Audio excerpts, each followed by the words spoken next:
Hello everyone, Jeff Eccles here with The Lonely Vine. Welcome to the show. Glad you could make it. Glad I could be here.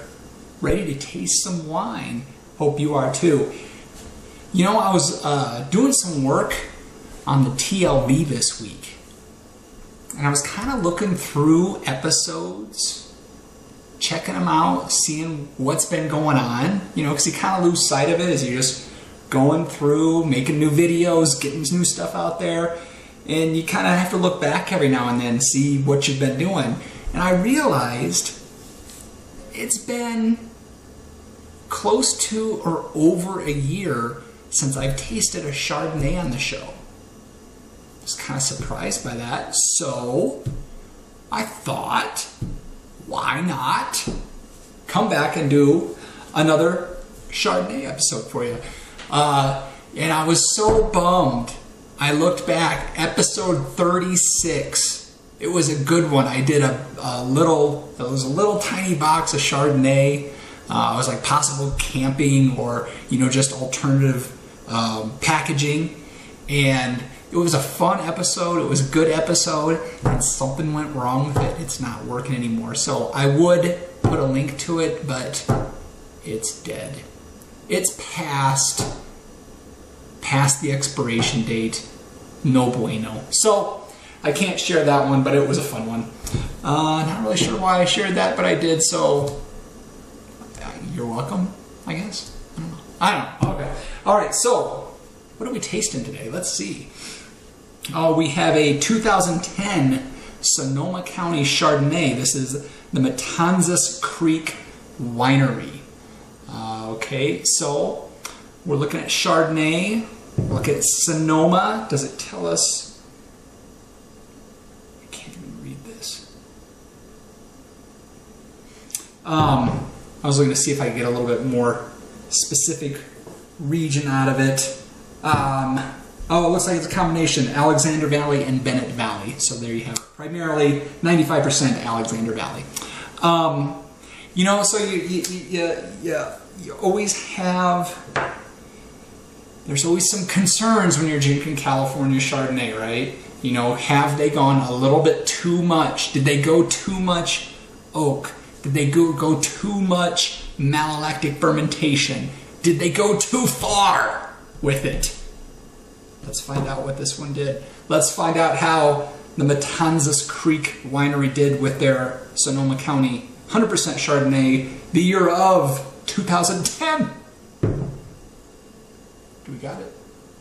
I think it is 14.5% alcohol. All right, so let's get into this. Color-wise, nice. You know, so many times on here when I'm looking at white wine, it's straw yellow. It's like if I'm going to have a white wine, I'm going to say straw yellow when I hold it up there. It's almost inevitable. But today, not so much. Not so fast, my friends. You know, we have more of a golden, more of a yellow kind of color. Maybe some of that oak being imparted to it. You know, maybe a little bit of just because. I don't know what I was looking at. I'm kind of spacey today, apparently. So, you know, we've got a nice golden, nice yellow kind of color on it. Definitely, you know, it's getting kind of clear on the rim, a little bit clear towards the rim. And let's get our nose into it. First thing, what's it going to tell us? We might get some hints as to what the palate's going to give us here.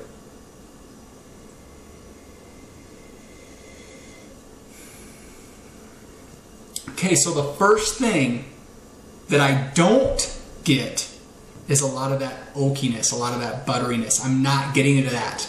So right away I'm getting a little excited. I'm doing a little happy dance in my mind.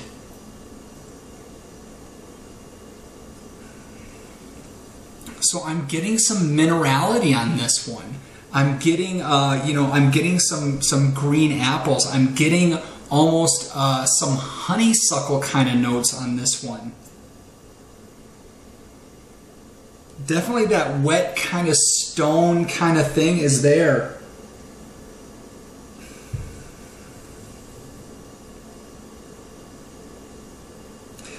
Even getting a little bit of that pencil shaving kind of sense to it, a little bit, you know, a little bit of the number 2, pencil. You know, there's a little bit of that lead kind of pencil shaving kind of thing there. So I'm digging this nose. You know, I was a little bit concerned going into it. Those have been put by the wayside. Let's check the palate. I'm excited now. Let's get into it.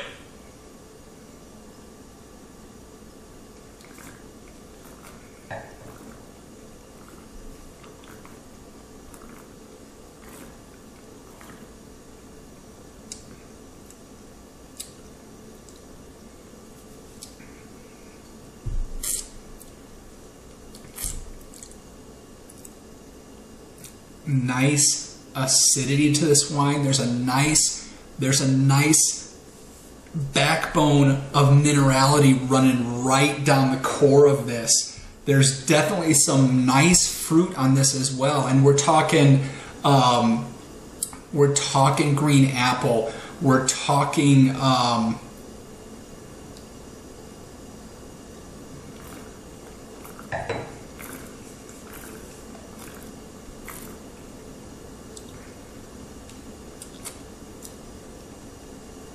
we're talking that a little bit of that wet stone kind of thing. There's really, and this did see some time in oak, and it's really not coming through at all. This has a nice roundness to it, but it's really light. It's really crisp. It's really refreshing. You know, it's not real big. It's not, you know, when this would be a let me pause for a second, let the mouth catch up with the brain, because it was getting a little ahead of me there. So this would be something that I could pair with a fish dish. This is something I could pair with chicken, lighter sauces, and it's gonna go with it very well. This doesn't have to be a big sauce kind of thing. So yes, like this.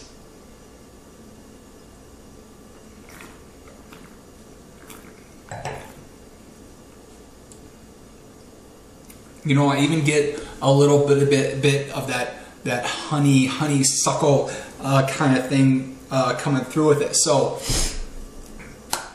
outstanding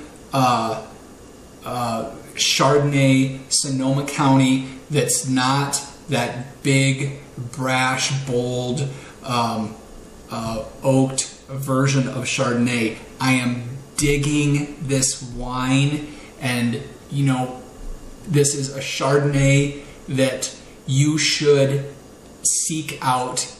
If you can find it, you should get it. I don't even know what the price tag on it is on it. Shame on me for not knowing that for you. It'll be in the notes. Obviously, it'll be in the notes. I just don't have it right now. My bad. So, excellent job. Put this one, if I was going to throw a score to it, put this one in that 90-point category. Definitely one to check out. Definitely one to let you see what Chardonnay can be when it's not, when it doesn't spend what I consider too much time in oak. I know some of you love it. You love the buttered popcorn. You love the oak. You love that over-the-top kind of flavor profile. And to you, I say bravo. Good for you. I'm glad you know what you like. You should still try this one, because you might see something else that you can get out of a Chardonnay. So that's what I gotta say. That's all I gotta say on that subject. Okay. So all right. So hey, question for the show. Since I just went crazy for a Chardonnay, what is one of two possible questions? What is your favorite Chardonnay all time? Or what is the last Chardonnay that you had that you loved? So you can answer one, answer two, answer neither. Just say hey, whatever you want. So that's the question for the show. And let's see.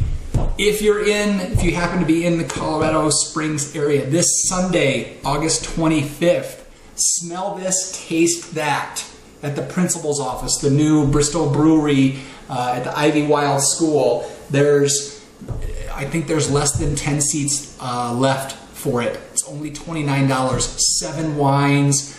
We're gonna have 10 to 14 different things that you can get your nose into and smell, and then smell the wines. I'm leading it. I'm gonna be the one up there, so you can come and hurl insults at me the whole time if you want, but I think it's gonna be a lot of fun. I think it's gonna be really interesting. It's gonna be a good way to expand your olfactory senses and learn a little bit more about how you can detect, how you can train your brain and your nose to find elements in wine that can translate into food as well. So if you're in the Springs area, call and get your reservations. It's going to be fun this Sunday, August 25th. So, with that said, until next time, everybody, cheers.